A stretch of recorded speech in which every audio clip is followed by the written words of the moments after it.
네, 반갑습니다. 세상에서 제일 쉬운 무료 경매 강의 세무경 매니저 비니입니다. 자, 오늘은 여러분들하고 이 물건, 미납이 된 물건, 아파트입니다. 거제에 있는 롯데인벤스가 아파트인데 요게 미납이 나왔어요. 그리고 낙찰 금액이 생각보다 높습니다. 그래서 이런 경우는 어떤 걸 좀 살펴봐야 되는지, 혹여 NPL이라든지 다른 루틴을 통해 진행되는 건 아닌지를 한번 살펴볼 필요가 있는데요. 자, NPL이라고 하는 것은 저희가 지난 강의에도 설명을 드린 바 있거든요. 두 번의 강의를 통해서 그런 설명을 드렸는데, NPL이라는 것은 근저당을 매입을 해요. 뭐 농협이라든지 신협이라든지 새마을금고라든지 요 돈을 빌려준 은행 있잖아요. 요 은행에 채권을 사오는 겁니다. 자, 사와서 내가 채권자의 지위로 입찰을 하거나 혹은 채권자로서 다른 사람이 높은 금액으로 낙찰을 받아가면 채권을 사오는 금액에 낙찰 금액이 더 높은 그 차액을 실현하는 배당을 받는 그런 두 가지 루틴을 위해서 근저당을 사오거든요. 해서 이 물건 같은 경우는 그 첫 번째로 근저당을 사와서 채권자의 지위로 본인이 직접 입찰한 건 아닌가 한번 살펴보시는 것도 좋을 것 같아서 저희가 이 강의를 설명을 좀 드리고 있습니다. 여러분들 그 경매를 진행하다 보면 유독 높은 금액으로 입찰하는 경우가 많아요. 그냥 단순히 높은 게 아니라 예상치를 넘어서는 높은 금액 입찰 있죠. 입찰가에 공 하나 더 쓰고 이런 거 말고 단순히 경쟁 입찰이라고 보기에는 너무 금액이 높은 거죠. 지금 이 물건도 앞차순을 넘어버리는 금액이었잖아요. 그죠? 3억 2,576만 원이 최저 금액인데 1등이 이제 4억 천에 낙찰을 해버린 상황이죠. 앞차순을 넘어가는 금액으로 낙찰을 받았습니다. 자, 그런데 이 물건 같은 경우는 예전에는 시세가 4억도 했는데 지금은 그 정도 안 하거든요. 실제 3억 중반대로 받아가는 게 타당해요. 이걸 모르고 높은 금액으로 그냥 입찰하는 사람이 정말 제한적일 거예요. 그죠? 왜 입찰하기 전에 그래도 주변에 부동산을 물어보고 실거래도 조사를 해봤을 테니까요. 그죠? 그런데 그 금액을 너무 초과해서 낙찰을 받아 가버리는 경우, 뭐 그런 경우는 임차인이 본인이 꼭 받고 싶어서 이사가기 못해서 그래서 받는 경우도 있지만, 그런 것도 아닌데 경쟁 입찰인데도 불구하고 너무 높은 금액으로 들어왔다? 그러면 여러분들이 이런 것도 한번 챙겨보시라 말씀을 드리는 거예요. 혹여 입찰자가 채권자의 지위로 입찰해가지고 뭐 여러 가지 작업을 하려고 이런 건 아닌가 하는 걸 체크해 보시라는 겁니다. 자, 앞서 NPL에서 설명을 드린 바 있는데요. 채권자의 지위로 입찰을 하게 된다면 원금하고 이자가 내가 받을 금액이 쌓인 금액이 있을 거잖아요. 내가 채권자예요. 내가 채권자, 돈 빌려준 채권자. 근데 내가 입찰을 하는 거예요. 이제 이렇게 하다 보면 채권자의 지위로 입찰을 하다 보니까 우월적 지위가 생깁니다. 예를 들어 이 물건 같은 경우 원금 이자 쌓인 게 내가 받을 수 있는 채권 재고액이 4억 2천이라고 가정할게요. 자, 이게 원금 이자 쌓인 지금 금액이에요. 그럼 내가 채권자의 지위로 내가 4억 2천에 입찰을 해버리는 거죠. 왜? 어차피 채권자인 나에게 이제 내가 잔금을 낼 거 아니에요? 내가 낙찰됐으니까. 근데 그 돈을 나한테 주는 거죠. 그 돈을. 법원이 내가 잔금을 내니까, 법원에 내니까 이 4억 2천에 입찰을 해서 내가 4억 2천 잔금을 냈어요. 그럼 그 4억 2천을 법원이 나에게 배당을 해주는 거죠. 왜? 내가 채권자니까. 어차피 내가 좀 높게 써도 그 돈 그대로 법원이 나한테 배당을 주니까 내가 실제 배당금을 받을 수 있는, 원금이자 쌓인 금액 받을 수 있는 이 금액만큼 입찰을 할 수 있다는 논리입니다. 채권자인 경우 그렇게 높게 들어갈 수가 있다는 거죠. 예를 들어서 이 아파트의 근저당권을 3억 5천에 샀어요. 3억 5천에. 자, 3억 5천에 사와서 원금 이자는 4억 2천까지 쌓여 있는데도 3억 5천에 팔 수도 있습니다. 상황에 따라서는. 이제 실제 돈 빌려준 은행이 파는 거예요. 저한테 예를 들어서 판다라고 가정을 해볼게요. 저는 이 아파트가 욕심이 나서 입찰을 하고 싶은데 그냥 경쟁 입찰을 해도 되지만 이 NPL이라는 루틴을 통해서 내가 좀 더 확정적인 낙찰을 받고 싶은 욕심이 생겨서요. 그래서 내가 얘기를 한번 들어보니까 원금 이자 쌓인 지금 연체 금액 쌓인 금액이 4억 2천인데 예컨대 이 은행한테 이걸 내가 사오는 거예요. 뭐 직접적으로 개인이 사올 수는 없지만 대부법인을 통해서든 뭐 다른 루틴을 통해서 사오든 어쨌든 내가 사오는 거예요. 내가 사와서 이제 나는 배당받을 사람이 된 거죠. 이 아파트에 누군가가 낙찰이 되면 최대 4억 2천까지는 받을 수 있는 권리를 산 거죠. 그게 채권자의 지위입니다. 근저당을 이전받는 거예요. 자, 근데 그 근저당을 얼마에 샀다고요? 3억 5천에 산 거예요. 근데 3억 5천에 샀지만 누군가가 이 부동산, 이 아파트에 낙찰을 받아간다면 최대 4억 2천까지는 내가 받을 수 있다. 뭐 경매 비용이나 이런 거 좀 무시할게요. 그러니까 어떻게 돼요? 나는 3억 5천에 근저당을 이전해놔 놓고 내가 이전해놔 놓고 내가 4억 2천에 입찰을 하는 거죠. 그죠? 그러면 나는 이 부동산을 얼마에 사는 게 되는 거예요? 3억 5천에 사게 된 겁니다. 실제 4억 2천에 입찰을 들어갔지만 어차피 내가 그 잔금 내면 그 돈이 다시 나한테 배당금으로 돌려준다는 얘기죠. 그래서 돈 한번 법원에 들어갔다가 다시 나오고 낙찰가액 취득가액은 4억 2천으로 찍히지만 실제는 3억 5천에 산 거다. 근저당을 사오는 금액이 내가 이 부동산을 낙찰받는 금액이 되는 거죠. 그러면 이 4억 2천에 높게 쓴 금액은 뭐예요? 그냥 허수예요, 허수. 약간 업계약 같은 그런 개념이죠. 왜? 내가 4억 2천만큼은 낙찰을 받고 법원에 잔금을 내면 그 돈을 나한테 고스란히 돌려주니까, 채권자에게. 채권자의 지위를 가지고 입찰하는 게 이렇게 무섭습니다. 이런 권리가 있습니다. 사실 공정한 거래는 아니죠. 입찰하는 일반 입찰자는 그런 것도 모르는데 낙찰자는 내가 어차피 배당받을 권리가 있으니까 이렇게 하는 거죠. 자, 그리고 또 한 가지 권리가 더 있습니다. 예를 하나 들어볼게요. 지금 이 물건 같은 경우는요, 울산신협입니다. 근저당권자가 울산신협인데 3억 3,700 정도 24년 8월 12일 당시에 경매를 넣을 당시에 이 금액이었어요. 근데 지금 26년 8월이죠. 제가 8% 계산해 보니까 이미 근저당 요게 채권 재고액인데 이 금액만큼은 다 원금 이자가 쌓여버렸어요. 2년이 이제 지났으니까. 그러니까 이 울산신협이 누군가가 이 부동산, 조금 전에 그 아파트 낙찰이 된다라고 가정을 했을 때는 4억 1,400까지는 내가 배당금을 받을 수 있는 채권자의 권리를 가지고 있는 겁니다. 그죠? 그래서 이 울산신협이 4억 1,400에 입찰할 수도 있는 거죠. 어떤 걸? 이 아파트를. 그죠? 근데 그 울산신협의 채권을 내가 샀다고요. 지금 샀다고 가정해 봅시다. 그러면 나는 4억 1,400만 원에 입찰할 수도 있는 겁니다. 맞죠? 왜? 어차피 나에게 4억 1,400을 다 배당금으로 돌려줄 거기 때문에. 자, 그렇게 이제 봤을 때 지금 요 낙찰자도요, 지금 개인으로 돼 있기는 하지만 근저당을 대부법인 이름으로 매입을 요청을 했을 수도 있습니다. 아니면 근저당권자의 직원이나, 그러니까 지금 대부법인으로 근저당이 이전했다고 가정하면 직원이나 이해관계인이 입찰했을 수 있다는 얘기가 됩니다. 그러니까 내가 4억 1천을 써도 어차피 나에게 배당금으로 돌아오는 거예요. 잔금을 내더라도 그 돈이 나에게 돌아오니까 높게 쓸 수 있습니다. 최대 얼마? 4억 1,400까지는. 자, 그렇다면 이 사람이 만약에 잔금을 냈다면 이 사람은 얼마에 이 부동산을 취득하는 걸까? 우리는 모른다. 왜?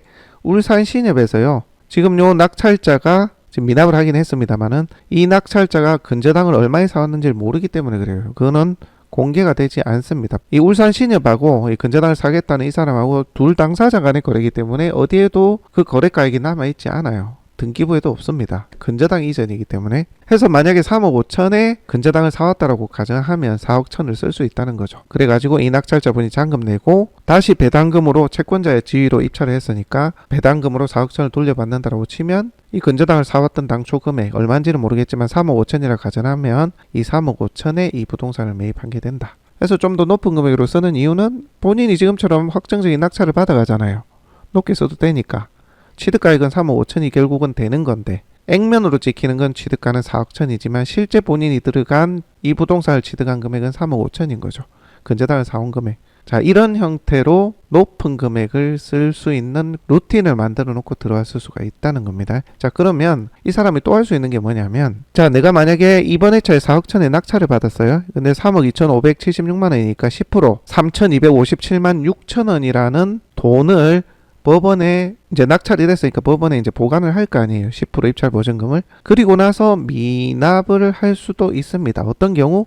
지금 이 낙찰자가 채권을 사온 근저당권자 당사자 또는 그 대부법인의 이해관계인인 경우는 미납을 해도 됩니다. 왜? 여러분들 낙찰이 되고 나서 잔금을 안 내고 미납을 하면 이 입찰 보증금은 법원이 쥐고 있죠. 쥐고 있다가 누군가가 나중에 낙찰이 되고 잔금을 치르게 되면 배당기일이 잡히는데 그때 배당재원으로 쓰게 됩니다. 지금 이 낙찰자가 미납을 하더라도요. 그 미납 보증금, 입찰 보증금이죠. 그걸 이제 잔금을 안 내니까 법원이 그대로 몰수를 할 거 아니에요. 그 돈을 그대로 배당재원으로 쓴다. 이 배당재원이 누구한테 가요? 근저당권자에게 가장 먼저 가죠. 이 경매 사건의 경우는. 그러니까 이 낙찰자는 마음에 안 들면 그냥 미납을 할 수도 있는 겁니다. 물론 높은 금액으로 써서 본인이 가져가려는 계획이라면 입찰 보증금까지 합해서 4억 1,400이라는 배당금을 받기 때문에 그 금액만큼 높이는 못 쓸 거예요. 만약에 이 미납자가 다른 사람 명의로 해서 대부법인 또는 이해관계인으로 해서 다음 회차에 또 채권자의 지위로 입찰을 한다라고 치면 요 3,257만 6천 원 요 10% 금액이 이미 법원에 보관돼 있기 때문에 내가 채권 재고액이 아까 얼마였죠? 4억 1,400이었죠. 자, 4억 1,400만 원이라는 이 돈에서 이미 보증금이 지금 법원에 이제 보관이 돼 있잖아요. 나한테 배당 주려고. 미납자가 지금 나타난 상황 아니에요. 그죠? 이 보증금이 보관돼 있으니까 나는 그 보관된 그 보증금하고 남은 차액만큼 입찰할 수가 있겠죠. 그래야 본인이 딱 배당받을 금액만큼만 입찰을 할 수 있는 거기 때문에 그렇습니다. 요게 여러분들 조금 어려우실 수 있을 텐데 한번 잘 두 번, 세 번 한번 돌려서 보세요. 이게 무슨 소리지? 보증금이 법원에 묶여 있는데 이 금액을 빼고 남은 금액으로 입찰을 한다고? 이게 무슨 얘기지? 뭐 그렇게 생각하실 수도 있는데 채권자니까 받을 금액, 법원에서 이 경매 사건이 종결된 뒤로 받을 수 있는 금액, 토탈 합산 금액, 원금이자 사인 금액, 채권자예요. 채권자. 이 채권자가 얼마를 받을 수 있는지를 계산해서 입찰가액을 쓸 수 있다라는 겁니다. 자, 어쨌든 이렇게 해서 미납을 한 이유는 뭘까? 굳이 높게 써서 자, 대출이 원활하게 안 됐을 수도 있습니다. 잔금 대출이 원활하지 않았을 수도 있어요. 개인 명의로. 요즘 좀 그렇죠. 그죠? 자, 그런 경우일 수도 있고 당초 계획이 바뀌었을 수도 있습니다. 아, 우리가 최대 4억 1,400만 원까지 받을 돈이 있는데 야, 이거는 우리가 부동산을 가져가는 목적으로 두지 말고 배당으로 받자. 배당으로 해서 미납을 하고 다른 사람이 뭐 3억 5, 6천에 낙찰되면 기존의 미납 보증금, 이건 본인 돈이죠. 그죠? 이게 만약에 본인이 이 회차에서 일부러 미납을 했다면 본인 보증금 포함해서 4억 1,400까지만 받고 퉁치자. 이런 계획으로 선회를 했을 수도 있습니다. 채권자이기 때문에 받을 배당금을 최대로 이제 산정을 해놓고 내가 보증금을 납부를 해놔놓고 미납해도 어차피 그 돈이 나한테 돌아오기도 하고 또 내가 잔금을 치른다 하더라도 어차피 높은 금액으로 내가 이 배당 금액 안에서만큼은 배당을 받을 수 있으니까 그 금액만큼 높게 들어갈 수도 있고 이렇다는 겁니다. 자, 그 증거 자료로 보면 자, 여기 1월 달에 자, 1월 6일에 채권자 변경 신고서 제출했죠. 주식회사 뭐 어쩌고저쩌고 대부법인일 거예요. 등기 안 떼봐도 뻔합니다. 자, 그리고 근저당권부 질권자, 이거는 JB 우리캐피탈이지 않을까 싶은데 요거 근저당을 살 때 들어가는 비용의 7, 80%를 대출을 해줬을 거예요. 근저당을 사올 때도 이게 대출이 되거든요. 그 이금융권, JB 우리캐피탈이나 다른 이금융권에서 이제 취급을 하는 경우가 있습니다. 그 사람이 이제 나중에 돈 빌려줬으니까 배당금 내가 먼저 받을 거야. 이렇게 신고를 한 겁니다. 우선 배당 합의서 이런 거 제출됐죠. 자, 여기 보면 채권자 변경 신고서라는 게 있잖아요. 자, 등기를 떼보시면 근저당권자가 울산신협에서 주식회사 뭐 어쩌고저쩌고 대부법인으로 바뀌어 있을 거예요.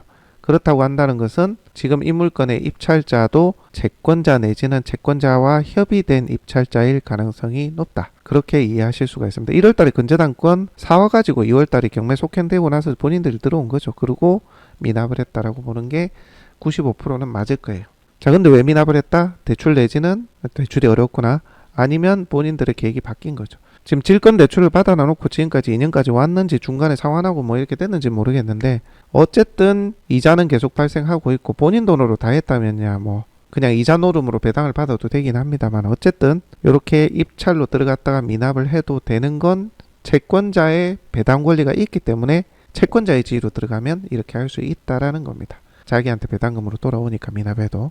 자, 종합해서 이 얘기를 드리려고 한 거고요. 여러분들 이 유독 높은 금액으로 들어왔다 그러면 이 이금융권 있잖아요. 신협, 뭐 새마을금고, 농협, 축협, 수협 중에도 뒤에 은행이라고 붙는 게 아니라 돈을 빌려준 근저당권자가 농협은행, 수협은행이 아니라 땡땡농협, 땡땡수협, 이게 이금융권이거든요. 예, 그 요런 이금융권하고 새마을금고, 신협, 산림조합, 저축은행 요런 것들도 이금융권입니다.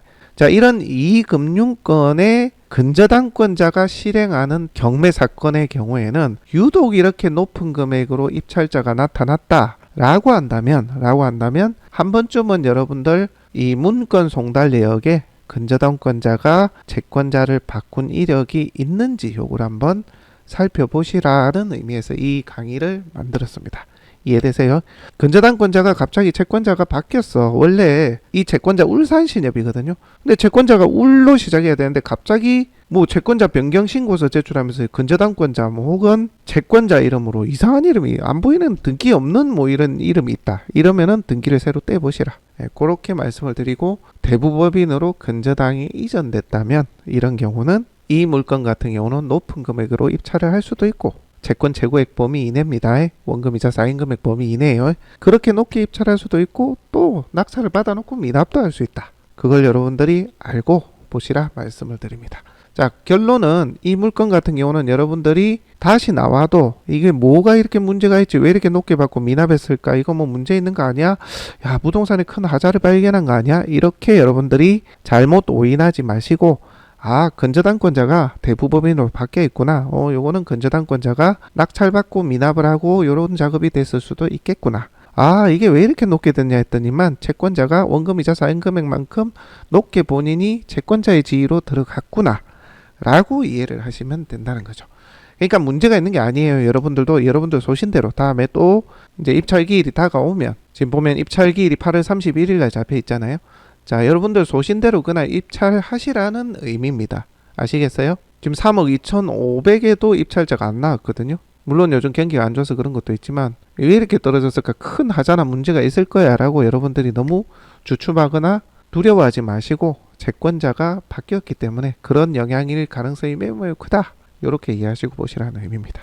자, 오늘 물건은 지난 우리가 MPL 강의를 한 두어 번 한 적이 있는데요. 실제 물건 진행 상황을 보면서 MPL로 적용된 근저당권자가 이전된 경우는 채권자의 지위로 어떻게 또 이런저런 작업을 할 수 있는지에 대해서 간단히 여러분들하고 얘기를 나눠봤습니다. 자, 오늘은 여기까지 하고요. 다음 시간에 또 다른 얘기로 여러분들하고 함께 하도록 하겠습니다.